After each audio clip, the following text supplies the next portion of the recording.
ਸਤਿ ਸ਼੍ਰੀ ਅਕਾਲ, ਨਮਸਤੇ ਜੀ ਆਇਆਂ ਨੂੰ ਬੱਚਿਓ। ਸਵਾਗਤ ਹੈ ਤੁਹਾਡਾ ਇੱਕ ਵਾਰ ਫਿਰ ਮੇਰੇ channel Punjabi learning with Mohita ਵਿੱਚ।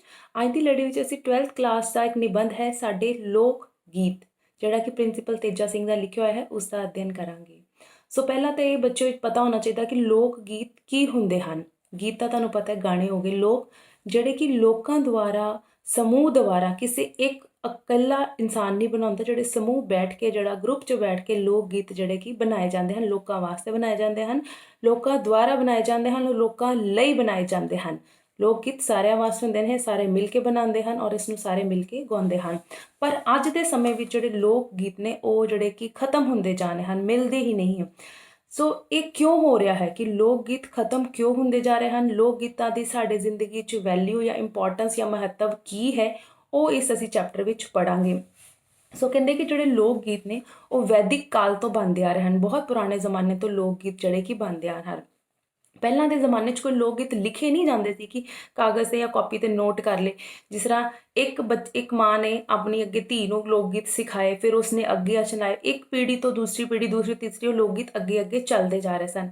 ਸੋ ਅੱਜ ਦੇ ਸਮੇਂ ਵਿੱਚ ਵੀ ਦੇਖੋ, ਤੁਹਾਡੀ ਜਿਹੜੀ ਕਿ ਦਾਦੀ ਨਾਨੀ ਹੋਏਗੀ, ਉਹਨਾਂ ਨੂੰ ਲੋਕ ਗੀਤ ਕੁਛ ਆਉਂਦੇ ਹੋਣਗੇ, ਜਿਵੇਂ ਲੋਕ ਗੀਤ ਘੋੜੀਆਂ ਹੋ ਗਏ, ਸੁਹਾਗ ਹੋ ਗਏ, ਸਭ ਨੂੰ ਆਉਂਦੇ ਹੋਣਗੇ। ਲੇਕਿਨ ਅੱਜ ਜਿਹੜੀ ਸਾਡੀ ਪੀੜ੍ਹੀ ਆ, ਬਹੁਤ ਘੱਟ ਲੋਕਾਂ ਨੂੰ ਆਉਂਦੇ। ਜਿਹੜੀ ਅੱਗੇ ਹੋਰ ਆਉਣ ਵਾਲੀ ਪੀੜ੍ਹੀ, ਉਹਨਾਂ ਨੂੰ ਤਾਂ ਲੋਕ ਗੀਤਾਂ ਬਾਰੇ ਜਿਹੜੀ ਜਾਣਕਾਰੀ ਉਹਨਾਂ ਦੀ ਖਤਮ ਹੀ ਹੁੰਦੀ ਜਾ ਰਹੀ ਹੈ। ਸੋ ਇਹ ਚੀਜ਼ ਗਲਤ ਹੈ। ਔਰ ਇੱਕ ਗੱਲ ਇਹ ਹੋਰ ਦੱਸੀ ਗਈ ਹੈ ਕਿ ਕਿਸੇ ਵੀ ਪ੍ਰਾਂਤ ਦੇ ਜਾਂ ਦੇਸ਼ ਦੇ ਅਗਰ ਤੁਸੀਂ ਸੱਭਿਆਚਾਰ ਨੂੰ ਸਮਝਣਾ ਹੈ, ਫੋਰ ਇੱਕ ਉਦਾਹਰਨ ਵਾਸਤੇ, ਜਿਵੇਂ ਸਪੋਜ਼ ਤੁਸੀਂ ਪੰਜਾਬ ਦੇ ਸੱਭਿਆਚਾਰ ਨੂੰ ਸਮਝਣਾ ਜਾਂ ਹਰਿਆਣਾ ਦੇ ਸੱਭਿਆਚਾਰ ਨੂੰ ਸਮਝਣਾ ਚਾਹੁੰਦੇ ਹੋ। ਮੰਨ ਲਓ ਕੋਈ ਬਾਹਰੋਂ ਵਿਅਕਤੀ ਆਇਆ ਹੈ, ਉਸਨੂੰ ਹਰਿਆਣਾ ਬਾਰੇ ਨਹੀਂ ਪਤਾ ਵੀ ਕਿ ਇੱਥੋਂ ਦਾ ਸੱਭਿਆਚਾਰ ਕੀ, ਉਸਨੂੰ ਸਮਝਣਾ ਚਾਹੁੰਦਾ, ਤੇ ਸਭ ਤੋਂ ਸਿੰਪਲ ਤਰੀਕਾ, ਆਸਾਨ ਤਰੀਕਾ, ਉੱਥੋਂ ਦੇ ਲੋਕ ਗੀਤਾਂ ਨੂੰ ਪੜ੍ਹ ਲਓ। ਲੋਕ ਗੀਤਾਂ ਨੂੰ ਪੜ੍ਹਦੇ ਹੀ ਨਾ ਉਸ ਵਿੱਚ ਤੁਹਾਨੂੰ ਉੱਥੋਂ ਦੇ ਸੱਭਿਆਚਾਰ ਦੀ ਝਲਕ ਸਾਫ਼ ਦਿਖਾਈ ਦੇ ਜਾਂਦੀ। ਕਿਸ ਤਰ੍ਹਾਂ ਦਿਖਾਈ ਦੇ ਜਾਂਦੀ ਹੈ? ਜਿਸ ਤਰ੍ਹਾਂ ਹਰਿਆਣਾ ਵਿੱਚ ਲੋਕੀ ਜਿਹੜੇ ਔਰਤਾਂ ਦਾਮਣ ਪਹਿਨਦੀਆਂ ਨੇ, ਠੀਕ ਹੈ, ਜਿਹੜਾ ਲਹਿੰਗਾ ਟਾਈਪ ਹੁੰਦਾ ਉਹ ਪਹਿਨਦੀਆਂ ਨੇ। ਤਾਂ ਇੱਥੋਂ ਦੇ ਲੋਕ ਗੀਤਾਂ ਵਿੱਚ ਬਹੁਤ ਜਗ੍ਹਾ 'ਤੇ ਦਾਮਣ ਦਾ ਜਿਹੜਾ ਕਿ ਦਿਖਾਇਆ ਗਿਆ ਕਿ ਦਾਮਣ ਕੀ ਹੁੰਦਾ, ਕਿਸ ਤਰ੍ਹਾਂ ਪਾਉਂਦੇ ਨੇ। ਹਰਿਆਣਾ ਦੇ ਖਾਣ ਪੀਣ ਬਾਰੇ ਵੀ ਲੋਕ ਗੀਤਾਂ ਵਿੱਚ ਮਿਲ ਜਾਂਦਾ ਹੈ।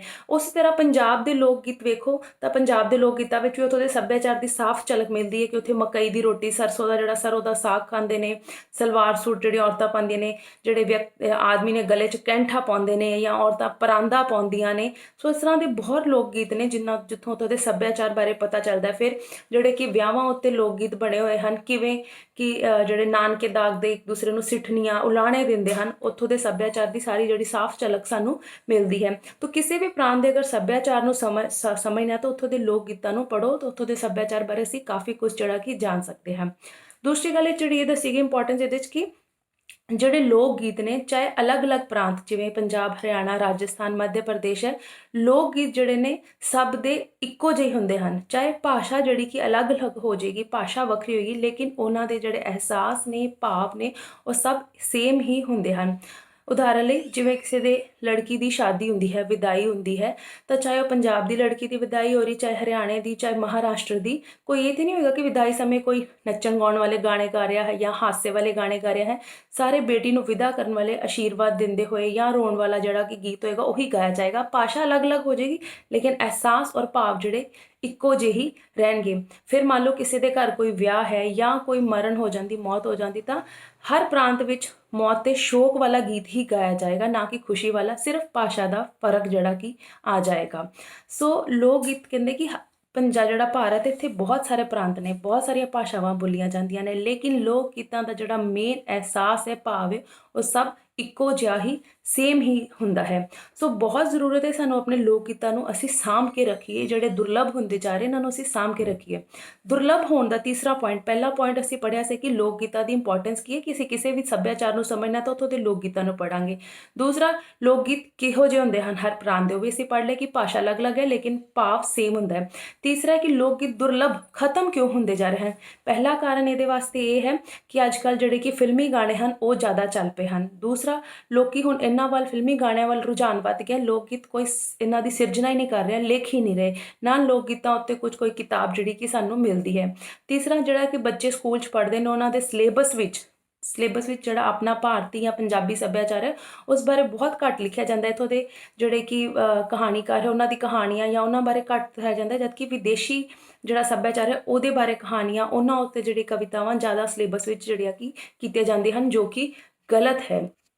ਸੋ ਸਾਨੂੰ ਜ਼ਰੂਰਤ ਹੈ ਜਿਹੜੇ ਵੀ ਸਾਡਾ ਸਿਲੇਬਸ ਰਚਦੇ ਹਨ ਉੱਥੋਂ ਦੇ ਸਿਲੇਬਸ ਵਿੱਚ ਪੰਜਾਬ ਦੇ ਜਿਹੜਾ ਜੋ ਜਾਂ ਜਿਸ ਪ੍ਰਾਂਤ ਦੇ ਵਿੱਚ ਸਿਲੇਬਸ ਉਸ ਦੇ ਲੋਕ ਗੀਤਾਂ ਨੂੰ ਜ਼ਰੂਰ ਐਡ ਕਰਨਾ ਚਾਹੀਦਾ। ਜਿਵੇਂ ਪੰਜਾਬ ਦੇ ਜਿਹੜਾ ਸਿਲੇਬਸ ਹੈ, ਪੰਜਾਬੀ ਦਾ ਸਿਲੇਬਸ, ਉਹਦੇ ਵਿੱਚ 11ਵੀਂ ਜਾਂ 12ਵੀਂ ਦੇ ਸਿਲੇਬਸ ਵਿੱਚ ਬਹੁਤ ਸਾਰੇ ਸੁਹਾਗ ਘੋੜੀਆਂ ਜਿਹੜੀਆਂ ਕਿ ਦਿੱਤੀਆਂ ਗਈਆਂ ਹਨ। ਸੋ ਮੈਂ ਕਹਾਂਗੀ ਕਿ ਇੱਥੇ ਹਰਿਆਣਾ ਦੇ ਸਿਲੇਬਸ ਵਿੱਚ ਜ਼ਰੂਰ ਸੁਹਾਗ ਘੋੜੀਆਂ ਜਾਂ ਜੋ ਵੀ ਇੱਥੋਂ ਦੇ ਲੋਕ ਗੀਤ ਉਹਨਾਂ ਨੂੰ ਜ਼ਰੂਰ ਐਡ ਕਰਨਾ ਜਿਹੜਾ ਕਿ ਚਾਹੀਦਾ ਹੈ। ਫਿਰ ਲੋਕ ਗੀਤ ਕਿਸ ਪ੍ਰਕਾਰ ਦੇ ਹੁੰਦੇ ਹਨ? ਲੋਕ ਗੀਤ ਵਿੱਚ ਸੁਹਾਗ ਵੀ ਆ ਜਾਂਦੇ ਹਨ, ਘੋੜੀਆਂ ਵੀ ਆ ਜਾਂਦੇ ਹਨ, ਜਿਹੜੇ ਮੁੰਡਨ ਸੰਸਕਾਰ ਦੇ ਵੀ, ਹਾਲਾਂਕਿ ਜ਼ਿੰਦਗੀ ਦੇ ਸਾਡੇ ਜੀਵਨ ਦੇ ਜਨਮ ਤੋਂ ਲੈ ਕੇ ਮੌਤ ਤੱਕ ਹਰ ਕਾਰਜ ਤੇ ਕੋਈ ਨਾ ਕੋਈ ਲੋਕ ਗੀਤ ਜਿਹੜੇ ਕਿ ਬਣੇ ਹੋਏ ਹਨ ਔਰ ਗਾਏ ਜਾਂਦੇ ਹਨ। ਉਹ ਵੱਖਰੀ ਗੱਲ ਹੈ ਕਿ ਹੁਣ ਕਿਸੇ ਨੂੰ ਯਾਦ ਨਹੀਂ ਰਹਿੰਦਾ ਤੇ ਸਾਰੇ ਭੁੱਲ ਗਏ ਹਨ। ਹੁਣ ਪਹਿਲਾਂ ਲੋਕਾਂ ਦੇ ਘਰਾਂ ਜਦੋਂ ਵਿਆਹ ਹੁੰਦਾ ਸੀ ਤਾਂ 7-7 ਦਿਨ ਪਹਿਲਾਂ ਲੇਡੀ ਸੰਗੀਤ, ਜਿਹਨੂੰ ਕਿ ਅੱਜ ਦੀ ਭਾਸ਼ਾ ਲੇਡੀ ਸੰਗੀਤ ਜਾਂ ਪਹਿਲੇ ਜ਼ਮਾਨੇ 'ਚ ਗੌਣ ਕਹਿੰਦੇ ਸੀ, ਗੌਣ ਰੱਖਿਆ ਜਾਂਦਾ ਸੀ। ਯਾਨੀ ਕਿ 7-7 ਦਿਨ ਪਹਿਲਾਂ ਜਿਹੜੀਆਂ ਔਰਤਾਂ ਸੀ ਸਾਰੇ ਬੈਠ ਕੇ ਸੁਹਾਗ ਗਾਉਂਦੀਆਂ ਸੀ, ਮੁੰਡੇ ਦੇ ਵਿਆਹ ਤੇ ਘੋੜੀਆਂ ਗਾਈਆਂ ਜਾਂਦੀਆਂ ਸਨ। ਪਰ ਅੱਜ ਕੀ ਹੋ ਗਿਆ, ਅੱਜ ਤਾਂ ਇੱਕੋ ਦਿਨ ਹੁੰਦਾ, ਉਹ ਵੀ ਡੀਜੇ ਆ ਜਾਂਦਾ ਹੈ ਜਾਂ ਬਾਹਰੋਂ ਲੋਕਾਂ ਨੂੰ ਬੁਲਾਇਆ ਜਾਂਦਾ ਹੈ ਕਿ ਉਹ ਗਾਣੇ ਗਾ ਕੇ ਚਲੇ ਜਾਂਦੇ ਹਨ। ਜਿਹੜਾ ਸੱਭਿਆਚਾਰ ਹੈ, ਮੇਨ ਮੁੱਖ ਸਾਡੇ ਲੋਕ ਗੀਤ, ਉਹ ਤਾਂ ਹੁਣ ਗਾਏ ਨਹੀਂ ਜਾਂਦੇ। ਦੂਸਰਾ ਕਾਰਨ ਹੈ ਲੋਕ ਗੀਤ ਖਤਮ ਹੋਣ ਦਾ ਕਿ ਬਹੁਤ ਸਾਰੇ ਅਸ਼ਲੀਲ ਗੀਤ ਆ ਗਏ ਹਨ, ਉਹਨਾਂ ਨੇ ਲੋਕ ਗੀਤਾਂ ਉੱਤੇ ਜਿਹੜੀ ਆਪਣੀ ਜਗ੍ਹਾ ਲੈ ਲਈ ਹੈ। ਤੀਸਰਾ ਹੈ ਕਿ ਅੱਜ ਜਿਹੜਾ ਭਾਰਤੀ ਜਿਹੜੇ ਸਿਆਸਤ ਹੈ, ਜਿਹੜੇ ਸਿਆਸਤਦਾਨ ਹੈ, ਉਹ ਵੀ ਨਹੀਂ ਕੋਸ਼ਿਸ਼ ਕਰਦੇ ਕਿ ਅਸੀਂ ਆਪਣੇ ਸੱਭਿਆਚਾਰ ਨਾਲ ਜੁੜੇ ਰਹੀਏ, ਉਹ ਵੀ ਵਿਦੇਸ਼ੀ ਸੱਭਿਆਚਾਰ ਨੂੰ ਜਿਹੜਾ ਕਿ ਜ਼ਿਆਦਾ ਮਹੱਤਵ ਦੇ ਰਹੇ ਹਨ। ਸੋ ਇਹ ਚੀਜ਼ ਗਲਤ ਹੈ। ਸਾਨੂੰ ਕੋਸ਼ਿਸ਼ ਕਰਨੀ ਚਾਹੀਦੀ ਕਿ ਅਸੀਂ ਆਪਣੇ ਸੱਭਿਆਚਾਰ ਨੂੰ ਸੰਭਾਲੀਏ, ਆਪਣੇ ਲੋਕ ਗੀਤਾਂ ਨੂੰ ਸੰਭਾਲੀਏ, ਕੋਸ਼ਿਸ਼ ਕਰੀਏ ਕਿ ਅਸੀਂ ਆਪਣੀ ਪੀੜ੍ਹੀ ਦਰ ਪੀੜ੍ਹੀ ਅੱਗੇ ਲੋਕ ਗੀਤਾਂ ਨੂੰ ਦੱਸੀਏ। ਕੁਝ ਲੋਕ ਗੀਤਾਂ ਨੂੰ ਯਾਦ ਵੀ ਕਰਨਾ ਚਾਹੀਏ, ਸਿਲੇਬਸ 'ਚ ਐਡ ਹੋਣਾ ਚਾਹੀਦਾ ਤਾਂ ਕਿ ਕੰਪੀਟੀਸ਼ਨ ਵਿੱਚ ਲੋਕ ਗੀਤ ਜਿਹੜੇ ਕਿ ਲਿਆਉਣੇ ਚਾਹੀਦੇ ਹਨ ਤਾਂ ਕਿ ਲੋਕ ਗੀਤ ਜਿਹੜੇ ਸਾਡੇ ਸਾਂਭੇ ਜਾ ਸਕਣ। ਇਹ ਬਹੁਤ ਜ਼ਰੂਰੀ ਚੀਜ਼ ਹੈ। ਆਪਣੇ ਸੱਭਿਆਚਾਰ, ਆਪਣੀ ਜ਼ਮੀਨ ਨਾਲ ਜੁੜਨ ਵਾਸਤੇ ਸਾਨੂੰ ਸਾਡੇ ਲੋਕ ਗੀਤਾਂ ਪ੍ਰਤੀ ਜਾਗ੍ਰਿਤੀ ਹੋਣੀ ਬਹੁਤ ਜ਼ਰੂਰੀ ਹੈ। ਦੂਸਰਾ ਹੈ ਕਿ ਪਿੰਡਾਂ ਵਿੱਚ ਤਾਂ ਫਿਰ ਵੀ ਥੋੜ੍ਹਾ ਬਹੁਤ ਸ਼ਾਇਦ ਲੋਕ ਗੀਤ ਅਜੇ ਵੀ ਹੋਣ, ਲੇਕਿਨ ਸ਼ਹਿਰਾਂ ਵਿੱਚ ਤਾਂ ਲੋਕਾਂ ਕੋਲ ਜਾਂ ਕਿਸੇ ਕੋਲ ਫੁਰਸਤ ਹੀ ਨਹੀਂ, ਨਾ ਸਮਝ ਨਹੀਂ ਕਿ ਲੋਕ ਗੀਤਾਂ ਨੂੰ ਕੋਈ ਸਮਝ ਸਕੇ। ਕਈ ਐਸੇ ਜਿਹੜੇ ਕਿ ਅੱਜ ਤੁਸੀਂ ਦੇਖੋ ਪੰਜਾਬ ਵਿੱਚ ਜਿਹੜੇ ਲੋਕ ਰਹਿ ਰਹੇ ਨੇ ਉਹ ਜ਼ਿਆਦਾ ਪੰਜਾਬੀ ਨਹੀਂ ਬੋਲ ਪਾ ਰਹੇ, ਮਤਲਬ ਪੰਜਾਬੀ ਦੇ ਵਿੱਚ ਇੰਗਲਿਸ਼ ਹਿੰਦੀ ਮਿਕਸ ਕਰਦੇ ਨੇ। ਹਰਿਆਣੇ ਵਿੱਚ ਚਲੇ ਜਾਓ, ਹਿੰਦੀ ਵਿੱਚ ਵੀ ਹਰਿਆਣਵੀ ਹੱਥ ਮਿਕਸ ਹੈ। ਨਹੀਂ ਕਿ ਅੱਜ ਲੋਕਾਂ ਦੀ ਜਿਹੜੀ ਭਾਸ਼ਾ ਵੀ ਨਾ ਉਹ ਵੀ ਖਿਚੜੀ ਬਣੀ ਹੋਈ ਹੈ। ਇੱਕ ਭਾਸ਼ਾ ਤੇ ਪਕੜ ਵੀ ਜਿਹੜੀ ਸਾਡੀ ਘੱਟ ਹੁੰਦੀ ਜਾ ਰਹੀ ਹੈ। ਕਿਉਂ ਹੋਰ ਘੱਟ ਹੁੰਦੀ ਜਾ ਰਹੀ? ਕਿਉਂਕਿ ਅਸੀਂ ਆਪਣੇ ਸੱਭਿਆਚਾਰ ਨਾਲ ਜੁੜੇ ਨਹੀਂ ਹੈਗੇ ਵੀ। ਸਾਡੇ ਸੱਭਿਆਚਾਰ ਦੇ ਸ਼ਬਦ ਜਿਹੜੇ ਉਹਨਾਂ ਦਾ ਇਸਤੇਮਾਲ ਘੱਟ ਹੁੰਦਾ ਜਾ ਰਿਹਾ ਹੈ। ਸੋ ਜ਼ਰੂਰਤ ਹੈ ਇਹਨਾਂ ਸ਼ਬਦਾਂ ਨੂੰ ਸਾਂਭੀਏ, ਇਹਨਾਂ ਲੋਕ ਗੀਤਾਂ ਨੂੰ ਸਾਂਭੀਏ ਔਰ ਆਪਣੀ ਆਉਣ ਵਾਲੀ ਪੀੜ੍ਹੀ ਨੂੰ ਵੀ ਆਪਣੇ ਸੱਭਿਆਚਾਰ ਪ੍ਰਤੀ ਸਾਰਾ ਵਿਸਤਾਰ ਸਹਿਤ ਦੱਸੀਏ। ਸੋ ਇਹ ਸੀ ਚੈਪਟਰ ਜਿਹੜਾ ਕਿ ਸਾਡੇ ਲੋਕ ਗੀਤ। ਕੁਝ ਕੁਐਸਚਨ ਜਿਹੜੇ ਹੈ ਇਹਨਾਂ ਦੇ ਤੁਹਾਨੂੰ ਦੱਸ ਸਕਦੀ ਹਾਂ। ਇੱਕ ਗੱਲ ਹੋਰ ਦੱਸਣੀ ਹੈ ਕਿ ਲੋਕ ਗੀਤਾਂ ਵਿੱਚ ਇਸ ਹੋ ਸਕਦਾ ਹੈ ਤੁਹਾਨੂੰ ਪੇਪਰ 'ਚ ਆ ਜਾਏ ਕਿ ਕੋਈ ਲੋਕ ਗੀਤ ਦੱਸੋ। ਜਿਸ ਤਰ੍ਹਾਂ ਇੱਕ ਪੰਜਾਬ ਦਾ ਲੋਕ ਗੀਤ ਹੈ ਜਿਹੜਾ ਸੁਹਾਗ ਜਿਹਨੂੰ ਕਿਹਾ ਜਾਂਦਾ ਹੈ, ਸਾਡਾ ਚਿੜੀਆਂ ਦਾ ਚੰਬਾ ਵੇ ਬਾਬੁਲ ਅਸਾਂ ਉੱਡ ਜਾਣਾ। ਯਾਨੀ ਕਿ ਸਿਲੇਬਸ 'ਚ ਆ ਸਕਦਾ ਹੈ ਕਿ ਕਿਸੇ ਵੀ ਲੋਕ ਗੀਤ ਦੀਆਂ 2 ਤੁਕਾਂ ਜਾਂ 2 ਲਾਈਨਾਂ ਲਿਖੋ, ਸਾਡਾ ਚਿੜੀਆਂ ਦਾ ਚੰਬਾ ਵੇ ਬਾਬੁਲ ਅਸਾਂ ਉੱਡ ਜਾਣਾ। ਸੋ ਜਿਸ ਤਰ੍ਹਾਂ ਘੋੜੀ ਹੈ ਲੜਕੇ ਦੇ ਵਿਆਹ ਤੇ ਗਾਇਆ ਜਾਂਦਾ ਹੈ, ਉਸ ਦੀ ਵੀ ਲਾਈਨ ਪੁੱਛੀ ਜਾ ਸਕਦੀ ਹੈ। ਜਿਵੇਂ ਨਿੱਕੀ ਨਿੱਕੀ ਬੂੰਦੀ ਨਿੱਕਿਆ ਮੀਂਹ ਪਿਆ ਵਰੇ, ਮਾਂ ਵੇ ਸੁਹਾਗਣ ਤੇਰੇ ਸ਼ਗਨ ਕਰੇ। ਸੋ ਇਸ ਤਰ੍ਹਾਂ ਦੇ ਜਿਹੜੇ ਕੁਐਸਚਨ ਵੀ ਆ ਸਕਦੇ ਹਨ।